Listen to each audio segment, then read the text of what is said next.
ವಿಶ್ವದ ಮುಂದೆ ಬ್ರಹ್ಮೋಸ್ ಬಲ ಏನಿದೆ ಅದು ಅನಾವರಣ ಆಗಿದೆ. ನಮ್ಮ ಬ್ರಹ್ಮೋಸ್ ಶಕ್ತಿ ಏನು ಅಂತ ಪಾಕಿಸ್ತಾನಕ್ಕೆ ಕೇಳಿ ಈ ರೀತಿ ಹೇಳಿರೋದು ಉತ್ತರ ಪ್ರದೇಶದ ಮುಖ್ಯಮಂತ್ರಿ ಯೋಗಿ ಆದಿತ್ಯನಾಥ್. ಲಕ್ನೋದಲ್ಲಿ ಮಾತನಾಡಿದಂತಹ ಅವರು ನಮ್ಮ ಭಾರತದ ಬ್ರಹ್ಮೋಸ್ನ ಶಕ್ತಿ ಏನು ಅಂತ ಪಾಕಿಸ್ತಾನಕ್ಕೆ ಹೋಗಿ ಕೇಳಿ, ಅದಕ್ಕೆ ಇದರ ಅರಿವಾಗಿದೆ. ಉಗ್ರ ಚಟುವಟಿಕೆ ನಮ್ಮನ್ನ ಯುದ್ಧಕ್ಕೆ ಆಹ್ವಾನಿಸಿದಂತೆ. ಉಗ್ರವಾದದ ವಿರುದ್ಧ ಭಾರತ ಶೂನ್ಯ ಸಹಿಷ್ಣುತೆಯನ್ನ ಹೊಂದಿದೆ, ಝೀರೋ ಟಾಲರೆನ್ಸ್. ಉಗ್ರವಾದವನ್ನ ಬುಡ ಸಮೇತ ನಿರ್ಮೂಲನೆ ಮಾಡ್ತೇವೆ.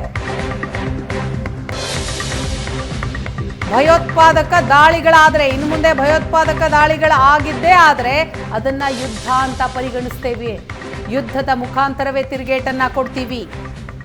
ಇದು ಭಾರತ ಮಾಡಿದಂತಹ ಘೋಷಣೆ. ಈ ಕುರಿತಾಗಿ ಯೋಗಿ ಆದಿತ್ಯನಾಥ್ ಅವರು ಕೂಡ ಮಾತನಾಡಿದ್ದಾರೆ. ಉಗ್ರವಾದದ ವಿರುದ್ಧ ಭಾರತದ ಸ್ಟ್ಯಾಂಡ್ ಏನಿದೆ ಅದು ಕ್ಲಿಯರ್ ಇದೆ, ಶೂನ್ಯ ಸಹಿಷ್ಣುತೆ, ಬುಡ ಸಮೇತ ಕಿತ್ತು ಹಾಕ್ತೀವಿ ಅಂತ ಹೇಳಿದ್ದಾರೆ. ब्रह्मोस मिसाइल क्या होती है, अभी आपने ऑपरेशन सिंदूर के अंदर इस मिसाइल के पराक्रम की एक झलक देखी होगी, और नहीं देखी होगी तो कम से कम पाकिस्तान वालों से पूछ लेना चाहिए कि ब्रह्मोस मिसाइल की ताकत क्या है। आतंकवाद के प्रति प्रधानमंत्री जी ने घोषणा की है कि कोई भी आतंकी घटना अब युद्ध जैसा होगा। और याद करना, आतंकवाद को जब तक हम पूरी तरह कुचलेंगे नहीं तब तक समस्या का समाधान होगा भी नहीं। अब समय आ गया है जब इसको कुचलने के लिए हम सबको एक स्वर से प्रधानमंत्री मोदी जी के नेतृत्व में पूरे भारत को, पूरे उत्तर प्रदेश को मिलकर के इस अभियान के साथ जुटना होगा। आतंकवाद कुत्ते की पूंछ है जो कभी सीधी होने वाली नहीं, जो प्यार की भाषा मानने वाली नहीं है।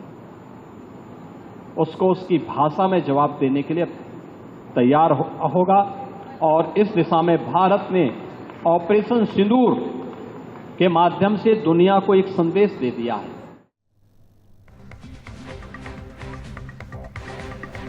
ಇನ್ನು ಬ್ರಹ್ಮೋಸ್ ಕ್ರೂಸ್ ಕ್ಷಿಪಣಿ ಘಟಕಕ್ಕೆ ಚಾಲನೆ ನೀಡಲಾಯಿತು.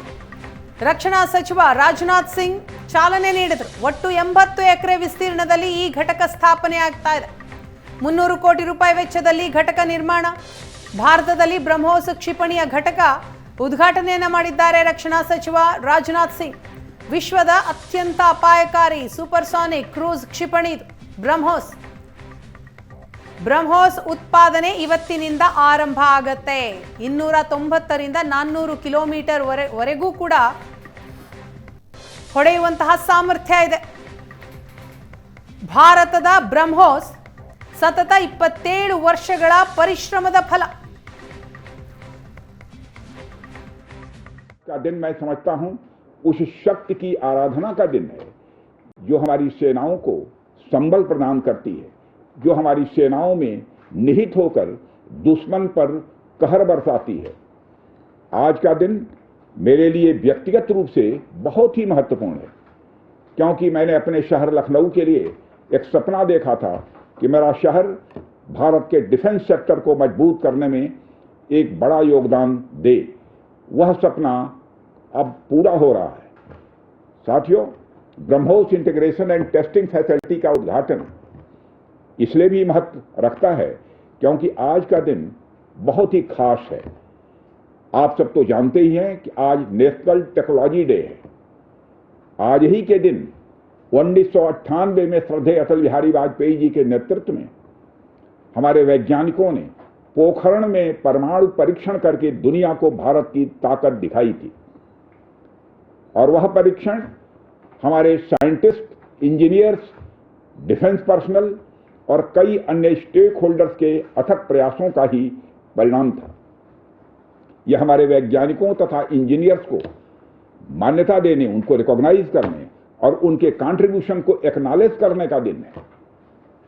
मुझे अच्छी तरह याद है जब मैंने इसका शिलान्यास किया था, उस समय माननीय मुख्यमंत्री श्री योगी आदित्यनाथ जी भी थे। उस दौरान मैंने यह इच्छा जाहिर की थी कि जितनी जल्दी हो सके इस प्रोजेक्ट को पूरा कर लिया जाए।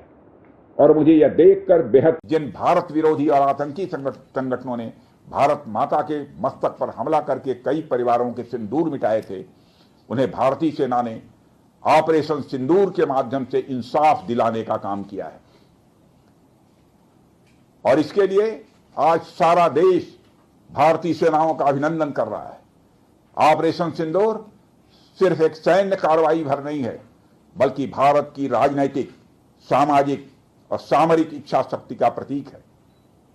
यह ऑपरेशन आतंकवाद के खिलाफ भारत की दृढ़ इच्छा शक्ति का और सैन्य शक्ति की क्षमता और संकल्प शक्ति का भी प्रदर्शन है।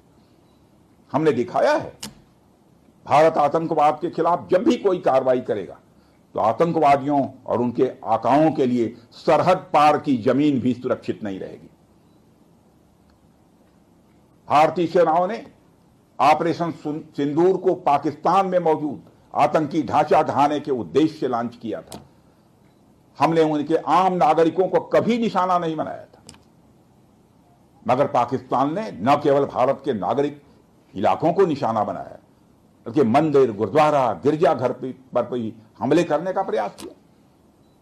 भारतीय सेना ने शौर्य और पराक्रम के साथ साथ संयम का भी परिचय देते हुए पाकिस्तान के अन्य ठिकानों पर भी प्रहार करके करारा जवाब दिया।